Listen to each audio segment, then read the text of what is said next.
go. Push for Noah. The pick is in. The first pick in the THS Fantasy Football Draft, Noah Schluffman. Welcome. Wrong Jefferson. Jake Jenna. Declan Farrell selects Austin Eckler. With the fourth overall pick, I select Jamar Chase. The seventh pick, for the first time ever, I have Kelsey on my team. Gotta help me. John Robinson. Oh! Soul selects Saquon Barkley. Hey! Cooper Kupp, baby. Number 10. The 11th pick in 2023 THS Fantasy Football Draft. The greatest player in this league takes Nick Chubb. NFL Fantasy Football 2023 NFL Draft. The second worst team from last year selects Cody Pollard.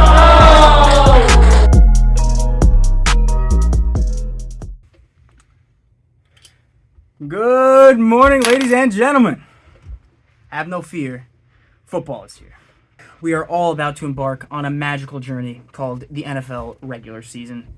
Both, and I mean both, New York teams are relevant again for the first time in our lives.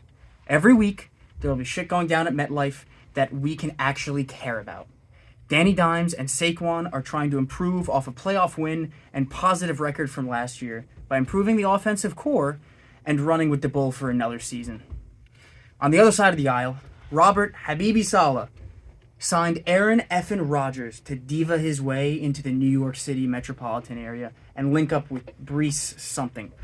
It doesn't matter because I'm excited that you're excited. This year, we've upped production value, as you can see, and started a real YouTube channel.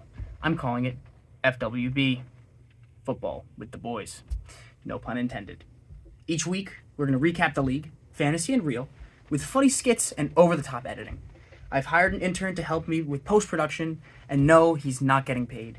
However, it's a great opportunity for him to hone his skills and work with a real industry professional. But enough about me, let's talk about you. The plans actually made it out of the chat, and by some miracle, we got 9 out of 12 guys in Austin for the league's very first destination draft. A week full of football, baseball, and barbecue was well spent with the boys. I've interviewed everyone who was out there and will periodically be revisiting those videos and answers to my questions throughout the year. So I want to personally thank each and every one of you that spent their time with me while we were down there. Just before the draft, Jay completed his promise and ran the Washington, D.C. Pro Circuit 5K in a Minion costume and heeled his way to a 32.5-minute finish. I'm glad the punishment got done, but I wish I was there to see it live. This season is going to be filled with tons of ups and downs, and at the end, one of us is going to be reliving our high school glory days and retaking the test that we call the SAT-ACT. If they don't hit the minimum score, however, they're going to be going to IHOP for the 24-hour IHOP challenge. Both will be equally entertaining as funny to the rest of us in the league. I hope you all remember how to do fractions, because it's not going to be easy. That being said, let's get into my preseason predictions and draft recap. Number 1, Ben. I'm not sure how we let Ben get away with this one. Josh Allen at quarterback with Derrick Henry, Madison, and A.J. Brown starting on his team makes him one of the scariest on the market. You know your team is good when you have the likes of DJ Moore on your bench. This is just disrespectful to the league. ESPN ranks you first. I say you're a lock for top 4. I hate that we keep letting you draft good teams. Number 2, Amai. In shock fashion, the worst manager in the league last season is now projected to finish in the runner-up slot. The double running back start in the first round was bold. Pollard as a first-rounder would have been laughable 2 seasons ago. Feast or famine Lockett as your wide receiver 1-2 is a tough life, however. Gano at kicker should provide dividends, and I see a decent season for our Indian brother. And one that includes a playoff berth for the first time in a long time. 3. Noah. Our commish that never should have been. Noah is projected 3rd. Trying the first pick strategy again this year, Jeffy Jefferson is leading his team to a disappointing finish. On paper, his team is great. Devonta at the wide receiver 2 is killer, and Mixon at RB1 almost makes up for him having a Kansas City running back as his RB2. Something just doesn't smell right here, though, and I don't think you're going to make the playoffs. To the pure enjoyment of the rest of us. Nothing better than watching our commissioner fail. Hashtag not my commissioner. 4. Sam. Local Texan boy himself rounded out ESPN's semifinalists. His team is looking spicy, as long as Cup plays, that is. His wide receiving core is great, and running back could be scary if Kamara comes back with a thunder. However, last season his team was a snooze fest, and I don't think Kamara is his old 6-touchdown-a-game self anymore. I foresee another boring season for this Steinberg, falling just short of a playoff berth while winning the loser's bracket. Number 5, Biggie B, Bobby Kirschenbaum.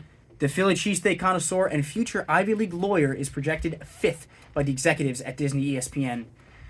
Bijan is going to be a bust and a half, though. No Falcons player has performed since Ridley, and he's been on the bench for 2 years due to mental health and gambling addiction.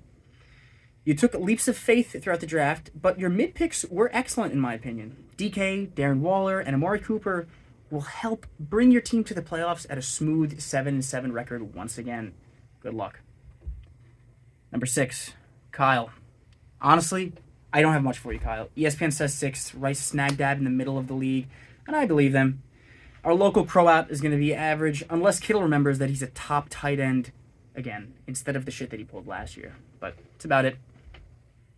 Number 7, Declan.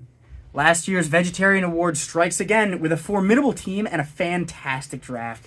Attempting to reverse jinx himself from the get-go, ESPN didn't quite give you the 12th place finish that you were hoping for. But I think ESPN is overcompensating. A solid squad topped by drafting Austin in Austin and Patrick Mahomes on top of the world.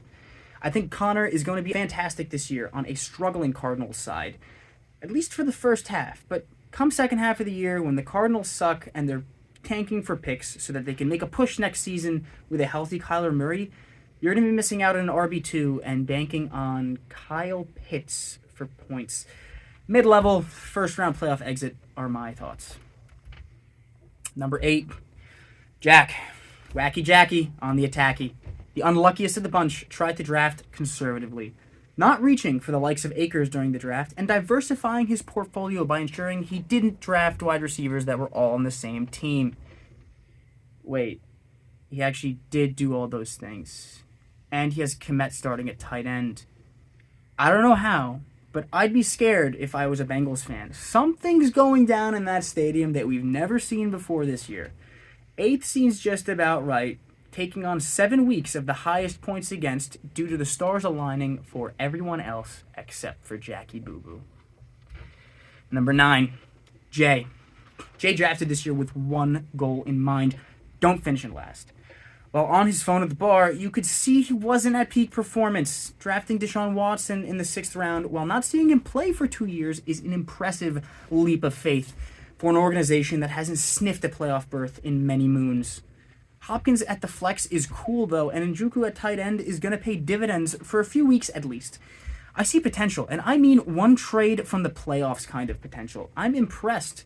Just pray that Tua doesn't get 3 concussions again this year while starting both of his wide receivers each week. Number 10, myself, Kareem. Mark Andrews in the 3rd round, while already having a tight end, is going to be looked back on as the sleeper pick of the draft.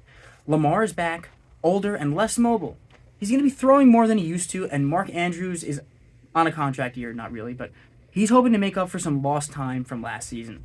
Baltimore coming back this year with a vengeance, trying to get back to their Super Bowl form from a few seasons ago, and what better way to do that than utilize the 3rd best tight end in the league.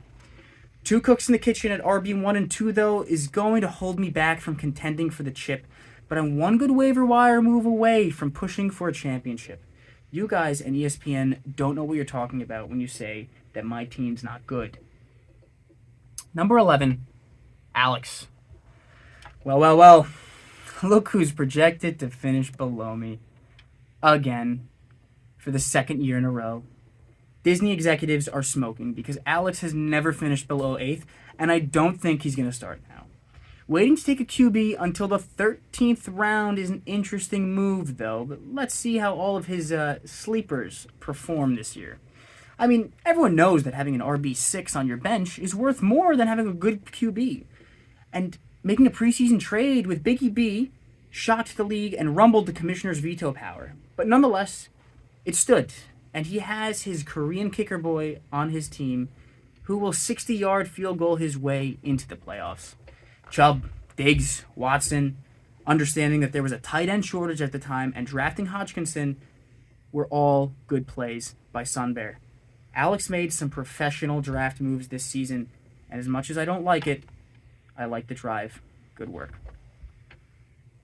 And last, and very much least, Solman in 12th. Look who's projected to finish last. Finito, Dunzo, goodbye, 12 out of 12. Mr. I didn't make a single mistake during the draft. I think ESPN is being a little harsh. No one with Najee, Barkley, and Lamb is going to finish last. Those guys, 3 of them collectively, will carry you a few weeks of the year. And they're all great. And if you can time your Gabe Davis weeks correctly for the weeks that he drops 25 plus, you're going to be decent. No playoffs, in my opinion. You're not going to need to get another fish unless someone doesn't pass the ACT. And that's a wrap, gentlemen. Best of luck to everybody, especially Jack, on this upcoming season. Don't forget, numbers don't lie. And last season, if I remember correctly, Alex finished 4th while I finished 3rd. So I just want to make sure everyone knows that. Go Giants.